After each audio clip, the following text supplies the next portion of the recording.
Assalamualaikum warahmatullahi wabarakatuh. Istidraj secara bahasa azab yang tertunda, atau bahasa lainnya azab berbaju nikmat, laknat berbaju nikmat. Jadi kalau ada orang sakit, dia merasa diazab Allah, belum tentu.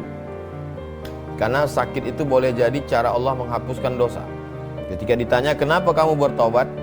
Karena saya sakit, terbaring di rumah sakit. Dia menyangka sakit itu azab, padahal sakit itu adalah ungkapan kasih sayang Allah. Jadi kita sedang dirubah mindset cara pandang. Sakit belum tentu azab. Yang azab mengerikan itu adalah azab yang tertunda, atau azab berbaju nikmat, laknat berbaju nikmat. Namanya istidraj. Dalilnya dari surat Al-A'raf ayat 182.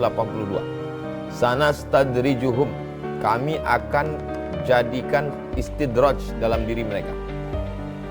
Min haitsu la ya'lamun, mereka tidak sadar.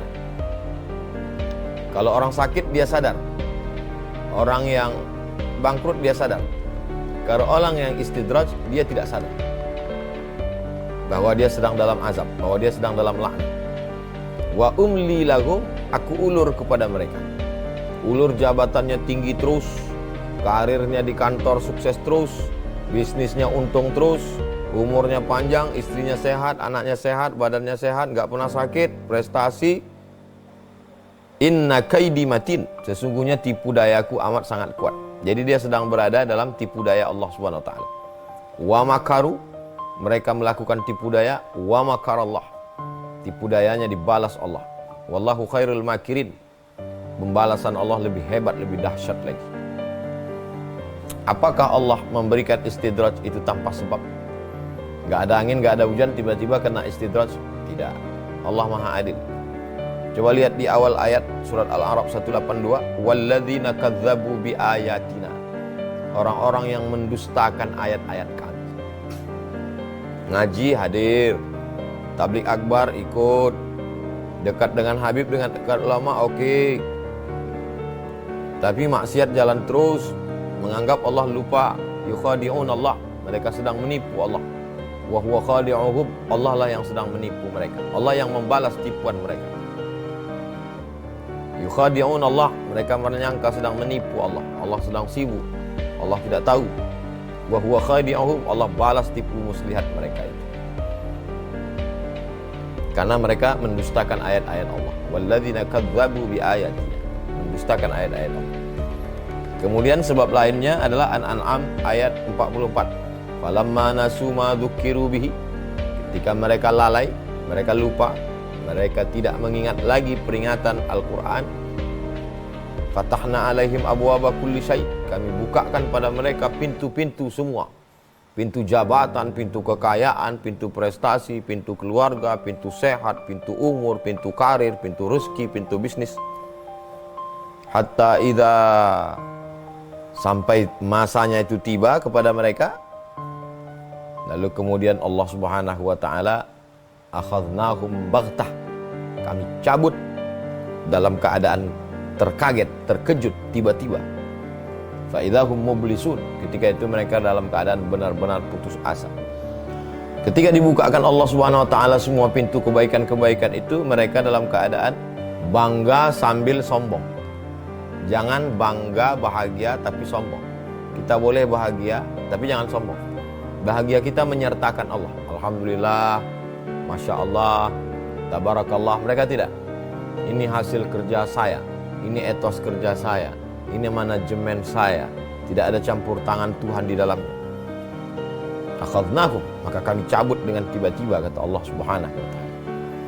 Jadi ketika mengkaji tentang istidraj ini, renungannya itu lebih ke dalam. Jangan setelah ngaji ini renungannya keluar.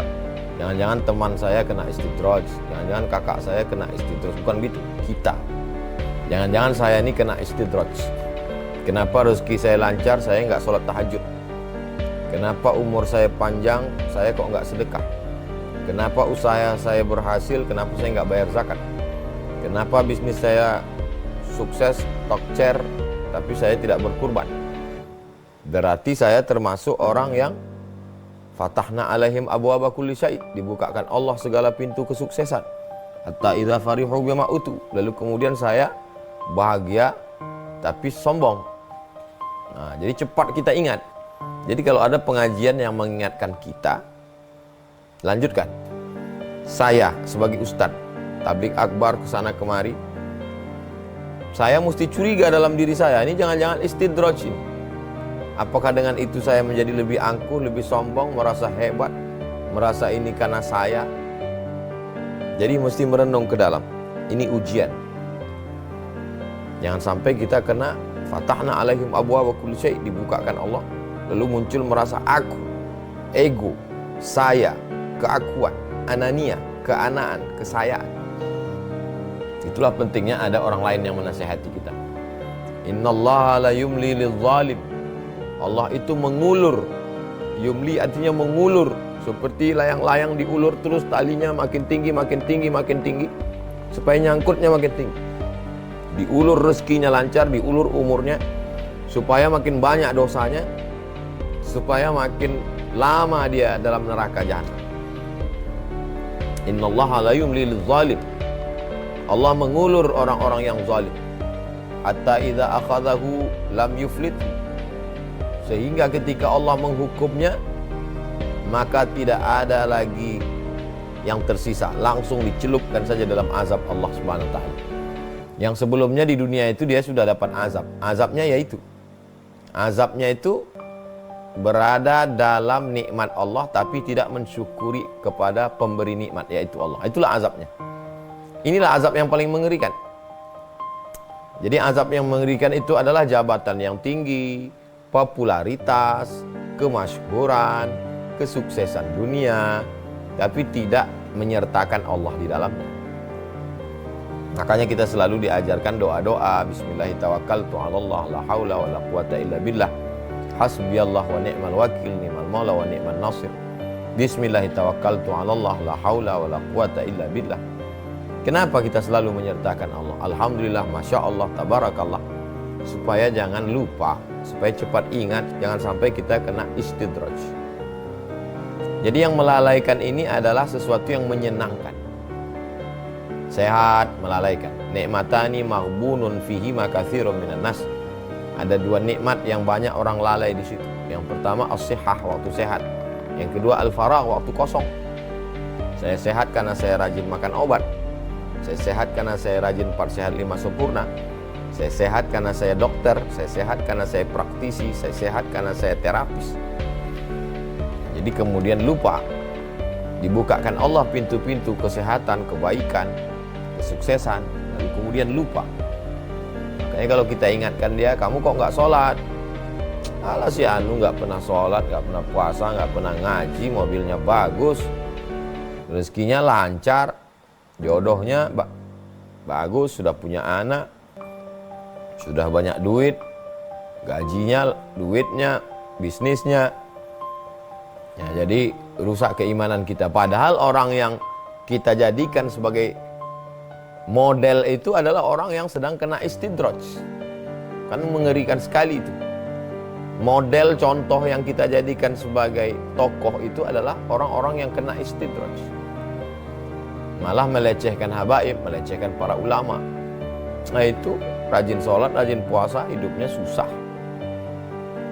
Ini termasuk orang-orang yang mendustakan Allah SWT. Makanya lagi-lagi kita mesti cepat kembali. Cepat kembali itu adalah taubat. Kenapa Allah tidak sadarkan? Sudah tahu orang ini salah jalan. Kenapa Allah tidak sadarkan dia? Kenapa Allah tidak sadarkan dia dengan sakit? Kenapa Allah tidak macetkan rezekinya? Kenapa Allah tidak buat dia bangkrut supaya dia segera bertaubat? Orang melakukan suatu kesalahan itu ada ambang batasnya. Kalau kesalahannya sekian, hukumannya penjara sekian tahun.